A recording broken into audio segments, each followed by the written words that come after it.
हे viewers, सो क्या कभी सोचा है कि एक गवर्नमेंट के चेंज होने से पूरे स्टॉक मार्केट में क्या इम्पैक्ट आ सकता है? If you don't know, so in this video I am going to tell you that what can be the impact. So basically हम इस चीज को दो फैक्टर्स के बेसिस पे समझने वाले हैं, ठीक है? पहला, चेंज इन टैक्स रेट। इसका मतलब क्या है? मान लो मेरे को किसी भी बिज़नेस में आज पैसे लगाने हैं, तो मैं एनालिसिस करूँगी कि कितना टैक्स दे रहा है ये बिज़नेस, है ना? मैंने देखा कि 7% का टैक्स दे रहा है। अभी की जो गवर्नमेंट है उसके टैक्स रेट के अकॉर्डिंग 7% दे रहा है। हमें ये भी पता है कि टैक्स देने के बाद ही जो अमाउंट बचता है ना बिज़नेस के पास, वो as a dividend share holders में डिस्ट्रीब्यूट किए जाते हैं, ठीक है?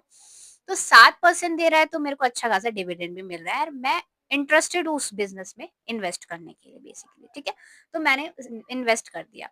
अब न्यू गवर्नमेंट आई, न्यू गवर्नमेंट ने मेरे रिफॉर्म्स कर दिए टैक्स रेट्स में। जहाँ पे मेरा 7 था वहाँ पे 11% हो गया। तो जस्ट थिंक, जब मेरा परसेंट ही 11% हो गया मतलब टैक्स देने का, तो डेफिनिटली मेरा डिविडेंड जो है वो कम हो जाएगा। यानी कि शेयर होल्डर्स की, अगर एक शेयर होल्डर की बात करें तो उनको डिविडेंड कम मिलेगा। है ना? तो यही चीज़ एक इन्वेस्टर या पोटेंशियल इन्वेस्टर्स में एक the feeling of fear rise करती है कि एक गवर्नमेंट के चेंज होने से क्या, अगर गवर्नमेंट ने टैक्स चेंज कर दिया, इसीलिए जब इलेक्शंस आने वाले होते हैं, तो क्या होता है ना कि ये जो जिन्होंने पैसा लगाया रहता है स्टॉक मार्केट में, वो ये सोचते हैं कि हम अपना शेयर्स बेच दें, ठीक है? बेचने के लिए सोचते हैं, जिसकी वजह से क्या होता है कि स्टॉक मार्केट का जो प्राइस होता है वो नीचे चला जाता है। इसीलिए कभी भी जब गवर्नमेंट चेंज होती है ना, तो स्टॉक मार्केट पे बहुत ज़्यादा इम्पैक्ट पड़ता है, उसका प्राइस डाउन ही जाता है, क्योंकि एक फ़ियर रहता है इन्वेस्टर में कि हमारा पैसा रिस्क होता है बेसिकली, ठीक है? दूसरा फैक्टर, कोई ऐसी इंडस्ट्री है, ठीक है, जो सिर्फ मैन्युफैक्चरिंग में काम करती है, जैसे कि ब्रिजेस बनाने के, रोड्स बनाने के, और जो भी कंट्री में जो हमारा इंफ्रास्ट्रक्चर से रिलेटेड काम होता है उसके बेसिस पे, मतलब उससे रिलेटेड काम करती है।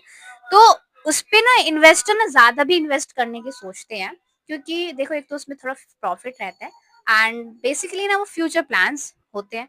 तो एक और डर होता है इन्वेस्टर्स के अंदर कि क्या पता न्यू गवर्नमेंट के आने से गवर्नमेंट ये जितने भी हम इंफ्रास्ट्रक्चर से रिलेटेड प्लानिंग कर रहे हैं फ्यूचर में वो ही कैंसिल कर दे, तब तो हमारा पैसा गया, है ना?